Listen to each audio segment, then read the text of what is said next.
الحمدللہ الذی خلق الانسان والصلاة والسلام على عبده الذي فضله بالعلم والإعجاز والبيان وعلى سائر أهله وأصحابه صلاة قائمة على ممر الزمان اما بعد۔ مفتی ہارون احمد صاحب نے ڈیرہ اسماعیل خان سے پوچھا ہے، السلام علیکم ورحمۃ اللہ وبرکاتہ، حضرت اگر کوئی بندہ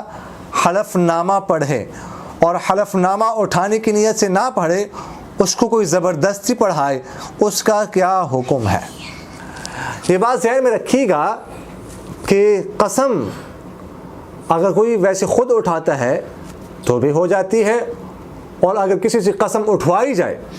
زبردستی کسی سے قسم اٹھوائی جائے تو بھی قسم جو ہے وہ منعقد ہو جاتی ہے، قسم عقد ہو جاتی ہے۔ لہٰذا اس صورت میں جو یہ پوچھا گیا ہے کہ کسی سے زبردستی حلف نامہ پڑھوایا گیا ہے، تو یہ زبردستی حلف پڑھوانے سے اس کی قسم ہو گئی، جس سے زبردستی پڑھوایا گیا ہے اس کی قسم ہو گئی ہے۔ اب جس کام سے اس سے روکا گیا ہے، جس کام سے قسم اٹھوائی گئی ہے، اس سے وہ کام جو ہے اگر وہ کرے گا تو وہ حانث ہو جائے گا، یعنی اس پر کفارہ لازم آئے گا، وہ قسم کا کفارہ جو ہے اس کو ادا کرنا پڑے گا۔ قطر سے ابو ناصر صاحب نے سوال کیا ہے کہ ایک خاتون شوال کا نفلی روزہ رکھ رہی تھی، 12 بجے اس کو ماہواری آ گئی، اس نے مغرب تک کچھ کھایا پیا نہیں، کیا اس کا روزہ ہو گیا؟ دیکھیے گا، یہ بات میں پہلے بھی عرض کر چکا ہوں کہ دوران روزہ اگر کسی خاتون کو مینسز آ جائے، ماہواری آ جائے، حیض آ جائے، تو وہ روزہ جو ہے وہ ختم ہو جاتا ہے، روزہ ختم ہو جائے، روزہ باقی نہیں رہتا۔ اب اس کے لیے حکم ہے کہ وہ کھا پی سکتی ہے، کھانا پینا شروع کر دے، روزہ اس کا ختم ہو گیا۔ البتہ اگر کسی کی ماہواری بند ہو جائے روزے کے دوران، تو اس کے لیے یہ حکم ہے کہ وہ مغرب تک کچھ کھائے پیے نہیں، آ جائے تو کھا پی سکتی ہے، بند ہو جائے تو پھر کھانا پینا نہیں چاہیے مغرب تک۔ تو اس خاتون کو جو 12 بجے ماہواری آئی ہے تو اسی وقت اس کا روزہ ختم ہو چکا تھا، اب اس نے مغرب تک جو کھایا پیا نہیں ہے تو اس سے اس کا روزہ نہیں ہوا، روزہ اس کا نہیں ہوا، یہ روزہ اس کا شمار جو ہے وہ نہیں ہوگا۔ مولوی احمد شاہ شیرانی نے پوچھا ہے کہ مفتی صاحب، جمعے کی دوسری اذان کے جواب دینے کا کیا حکم ہے؟ جمعے کی دوسری اذان جو خطیب کے سامنے دی جاتی ہے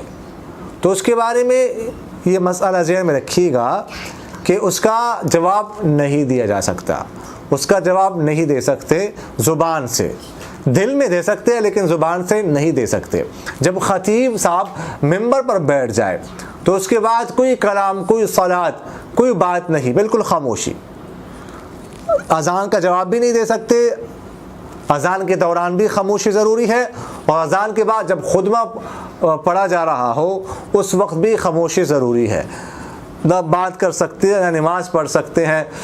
نہ رضی اللہ عنہ کہہ سکتے ہیں، نہ صلی اللہ علیہ وسلم کہہ سکتے ہیں۔ خطیب جب دو خطبے کے درمیان بیٹھتا ہے اس وقت وہ دعا کی قبولیت کا وقت ہے، دعا مانگ سکتے ہیں لیکن زبان سے نہیں، دل میں مانگیں گے۔ دعا مانگنے کے لیے زبان ہلانا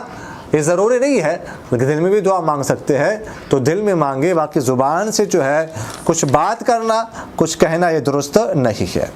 محمود بھائی نے سوال کیا ہے کہ ایک بندہ پوچھ رہا ہے کہ ہم نے حق پر قرآن پاک کی قسم اٹھائی ہے، اب ہم ڈر رہے ہیں کہ قسم اٹھائی ہم نے، کسی نے ہمیں کہا ہے کہ ختم خواجگاہ کروا کر ایک بکرا ذبح کر دو، پھر تمہاری جان بخشی ہوگی وگرنہ نہیں، اس کی کیا حقیقت ہے؟ دیکھیے گا، قسم جو ہے ویسے تو وہ نہیں اٹھانی چاہیے، جھوٹی قسم اٹھانا ہو تو ویسے بھی گناہ ہے، البتہ حق پر سچی قسم اٹھانے میں گناہ نہیں ہے، اٹھا سکتے ہیں۔ اگر کسی نے اٹھائی تو یہ بات ذہن میں رکھیے گا کہ اگر کسی نے ماضی کی کسی واقعے پر قسم اٹھائی ہے، ٹھیک ہے، ایسا کیا تھا، ایسا نہیں کیا تھا، تو اس میں بھی کفارہ کوئی نہیں ہے، ٹھیک ہے۔ اس طرح یمینی غموس، اگر کسی نے جھوٹی قسم اٹھائی ہے، سچی قسم جھوٹی قسم اٹھائی، واقعہ کیا نہیں تھا، اس نے کہا کیا ہے، کیا تھا نہیں کیا، تو اس میں بھی کفارہ نہیں ہے، اگرچہ یہ بہت بڑا گناہ ہے۔ کفارہ ہوتا ہے یمینی منعقدہ میں کہ مستقبل کے کسی بات پر کچھ قسم اٹھائے، کہ میں ایسا کروں گا ایسا نہیں کروں گا، پھر اس کے خلاف کرے تو کفارہ ہوتا ہے۔ تو جو انہوں نے قسم اٹھائی ہے حق پر تھے تو کوئی مسئلہ نہیں، ان کو کوئی گناہ بھی نہیں ہے اور کوئی ان کے لیے کفارہ بھی ان پر واجب نہیں ہے۔ یہ جو کہا گیا کہ ختم خواجگاہ کرواؤ، بکرا ذبح کر دو، تو اس کی شرعی کوئی حیثیت نہیں ہے، شرعاً کوئی ایسا کرنا ضروری نہیں ہے۔ اقول قولی ھذا استغفر اللہ لی ولکم ولسائر المسلمین فاستغفروہ انہ هو الغفور